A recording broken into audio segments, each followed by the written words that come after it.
ولا ليال reer Djibouti oo Ottawa jooga reer Djibouti oo Canada jooga reer Djibouti oo Mareykanka jooga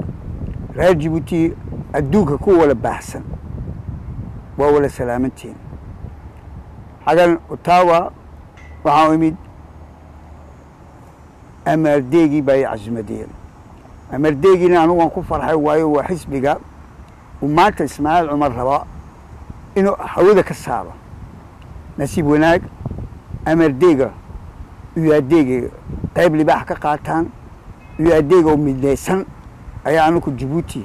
هوشا أنا كنت شرنا إنه كنا سيدا وكلا وإنا كنت دقاقدين قصب معها دكتور إني حسبي معارض كنا يقولون وإيجوا هؤلاء كلا يقبل كلام أنا قلت هؤلاء دك بالشدة هؤلاء محابيست لا حاجة كندا لقوها يو صوب بقدر هؤلاء عروض هذا حاجة كنا سيه دير لكن كي أوي لبيد لا نقول النقم هؤلاء يدير با إني كيسوقيا أنا قلنا حاجة وحاو إمد إنا لبعتها جيبوتي إن السعودية سيو إيجو مركي مكان ريد جيبوتي حاجة اللي ما نيو حنبليو الحين نو حنبليه ريد كندا وينسو سلاميان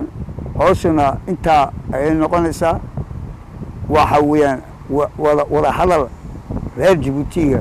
Canada joogaan iyo anaka ina wala hadalno awramo wixii aan Djibouti dhibaatada jirta awramo aan wixii aan maanta halisa wadanka Djibouti ma geeska Afrika haysta waayo maamul xumo ayaa socda iyo eegina wareesto reer Canada ogaado dhibaatooyinkooda fikradooda iyo sidii marka noqdo sidii aan wala shaqeyn lahayn